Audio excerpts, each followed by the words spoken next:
গত 24/8/2024 মৌসুমী সাহা নামে কমপ্লেনেন্ট, যিনি ধনিয়াখালীর SBI ব্রাঞ্চে কর্মরত, তিনি আমাদেরকে একটা কমপ্লেন করেন, যেখানে উনি জানান যে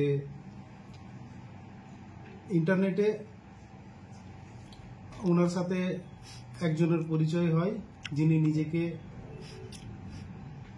নেদারল্যান্ডস এর আমস্টারডামের একজন সার্জন বলে পরিচয় দেন। তার সাথে তার বেশ কয়েকদিন ধরে কথাবার্তা হয়, যাতে কিছু ইনফরমেশন উনি শেয়ার করেন।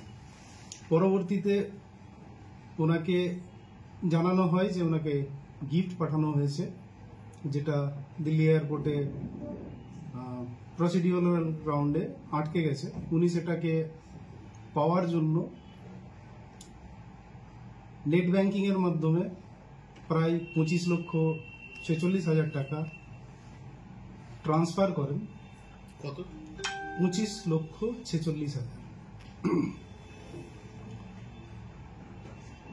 কেসের ইনভেস্টিগেশন করতে গিয়ে আমরা দেখতে পাই যে উনি নেট ব্যাংকিং এর থ্রু প্রাইমারিলি 6খানা অ্যাকাউন্টে, 6টা ভিন্ন ভিন্ন অ্যাকাউন্টে এই টাকাটা ট্রান্সফার করেছেন।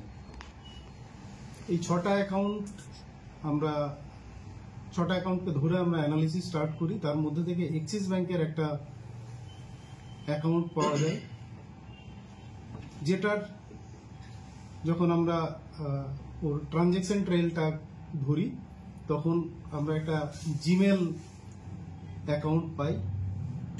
সেই জিমেল অ্যাকাউন্টের IP লগ এবং ওর অ্যাসোসিয়েটেড যে ফোন নাম্বার আছে, সেটা অ্যানালিসিস করে মিউল অ্যাকাউন্ট হোল্ডার যিনি আছেন তাকে আমরা আইডেন্টিফাই করি এবং তাকে দিল্লির গৌতমনগর পুলিশ স্টেশনের অধীনে একটা জায়গা থেকে আমরা তাকে অ্যারেস্ট করি।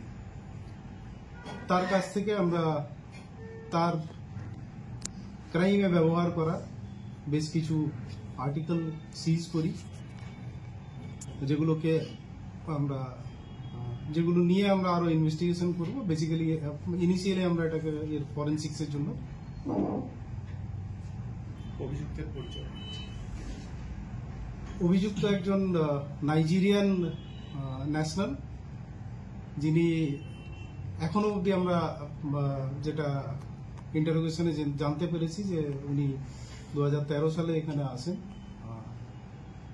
পরবর্তীকালে ওনার যে পাসপোর্ট আছে সেটাও ল্যাপস করে যায়। কাজেই সেই বিষয়েও যে লিগ্যাল অ্যাকশন আছে সেটা আমরা প্রসেসটা স্টার্ট করব, মানে অ্যাডিং সেকশনের প্রেয়ার আমরা দেব। ওনার নাম যেটা আছে তার প্রপার প্রোনাউন্সিয়েশন আমি ঠিক বলতে পারছি না, বাট আমরা যেটা গুগলেও সার্চ করে ওটার প্রোনাউন্সিয়েশন পেয়েছি, সেটা হচ্ছে উজিকেল অ্যানোগি ওঘেনা। উজিকেল অ্যানোগি ওঘেনা।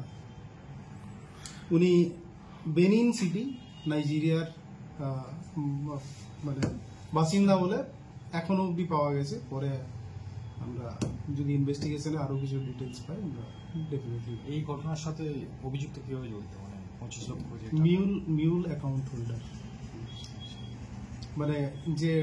মানে যে টাকাটা ফ্রড হয়েছে সেই টাকা ট্রানজেকশন এবং ওটা কিছুটা বেনিফিট পেয়েছেন। বুঝলাম। ইনি কি টুরিস্ট ভিসা এসেছিলেন না এমনি? উনি বেসিক্যালি বিজনেস ভিসা এসেছিলেন।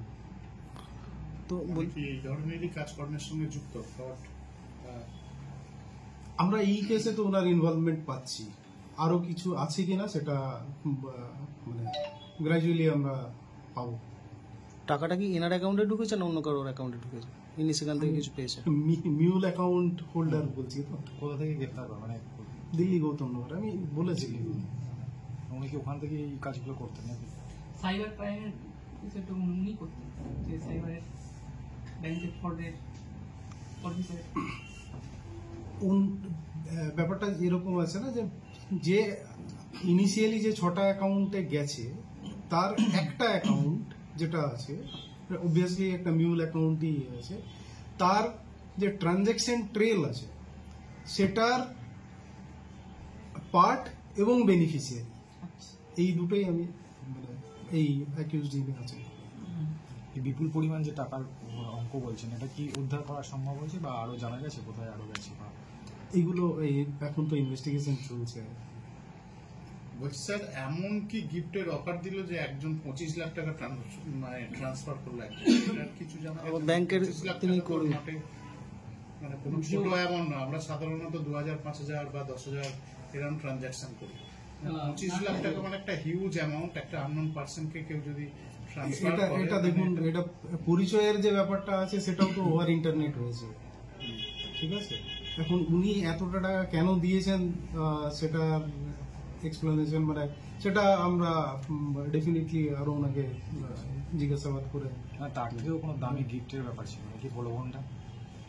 এই বিষয়টা নিয়ে আমরা খুব বেশি ইয়ে করিনি, কারণ উনি অলরেডি প্রতারিত, ওনাকে যদি আরো মানে বিষয়টা নিয়ে ঘাটানো হয়। না, উনি তো একজন ব্যাংক কর্মী, এমনি তো ব্যাংক থেকে মানুষকে সচেতন করতে হচ্ছে, সেখানে ইনি এই এবার যদি আপনি দেখুন একটা মানুষ একটা কোনো একটা অ্যাক্টিভিটিতে ইনভলভ হয়েছেন, সেটা উনি গিফট পাওয়ার জন্য উনি করেছেন, এটা কেন করেছেন বেটার উনি মানে ইয়ে করতে পারেন। সম্পর্কটা এই যে জায়গাটা আছে সেটা তো আমরা হামেশাই দেখতে পাচ্ছি, মানে যারাই ডিফ্রডেড হচ্ছেন আর কি, যাদের